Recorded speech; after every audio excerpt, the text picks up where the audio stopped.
खोर्धा जिला टांगी ब्लॉक छणिगिरी ठारे छणिगिरी ग्राम पंचायत एथलेटिक एसोसिएशन आनुकूल्य मां भगवती आंतर्जातिक फुटबॉल टूर्नामेंट फाइनल मैच रे मणिपुर चैंपियन होईची। फाइनल मैच रे नाइजीरिया एकादश एवं वाईडीसी फुटबॉल क्लब मणिपुर मध्य अनुष्ठित होता। निर्धारित समय कहीं कहारी को गोल दे नथिले, फल रे ट्राइब्रेकर सहायता निया जायतिला।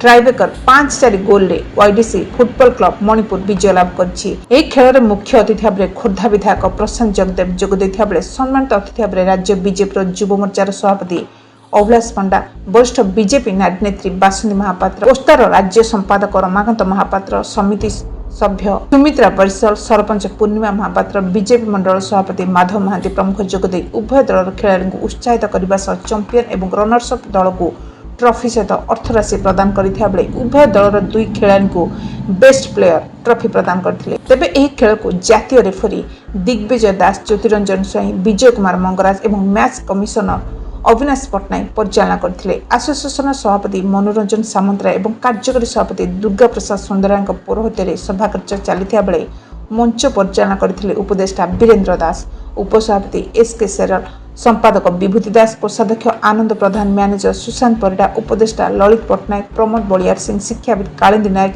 भरत बेहेरा, निवासी सेठी, अजय प्रधान, जन महांती, प्रताप स्वाई, शरद प्रधान, शिव बारिक, शुभ्रजित पट्टनायक, ज्ञान सामंतराय प्रमुख उपस्थित सहयोग करथिले। निराकार बालुविश्रोड mobile TV Lalit Pattnaik, adviser member, Chhanigiri Bhagwati athletic association तीन आंतर्जातिक मैच जो 3 दिन है चली 4टी टीम भाग नहीं, जोड़े विदेशी टीम एवं भारतीय टीम 2टा, मणिपुर एवं कोलकाता, नाइजीरिया एवं नेपाल।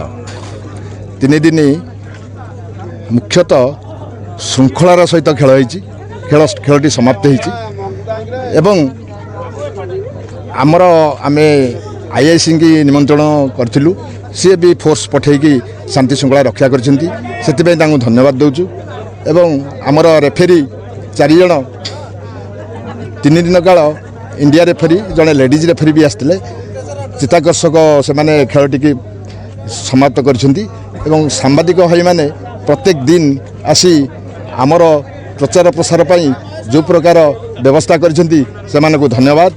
एवं आमर एसोसिएशनर समस्त कर्मकर्ता को धन्यवाद दूची। गोटे कथा कहवाक जाऊँगी, आंतर्जातिक मैच एवं ये जो खेल चली ये ग्रामांचल उन्नति पाई जदि आंतर्जातिक मैच सहित पंचायत स्तरीय खेलटी हुए ताहले आम अंचलर किछि खेलाड़ी बाहरी पारिबे, सेथिबाई समस्त की प्रयास करने आवश्यक। धन्यवाद। ये छणगिरी माटी को प्रथम प्रणाम जनाऊँगी, छणगिरी बासी को कृतज्ञता दूची जे गोटे मफसल एरिया रे सी गोटे इंटरनेशनल लेवल रो फुटबॉल टूर्नामेंट आयोजन करी आम अंचलर लोक मान भितर फुटबॉल प्रति जो उत्साह तैयारी करछंती सेथिपाई मु तांको कृतज्ञता जणेबी। सर्वोपरि जो माँ भगवती फुटबॉल टूर्नामेंट आयोजक मंडली को कृतज्ञता दबा सहित ये अंचलवासी को मु कृतज्ञता देवी। एवं से महाशय मानकर जो गोटे दाबी रही जे गोटे मिनी स्टाडियम करने निश्चित भाव में आम उद्यम करूँ, कारण यहाँ गोटे जगन्नाथ सड़क पाखरे हाईवे पाखरे फील्ड अच्छी एवं तार प्राचीरी निर्माण एवं ताकू मिनी स्टाडियम करने को दायित्व आम नहीं, आगामी दिन में संपूर्ण करूँ।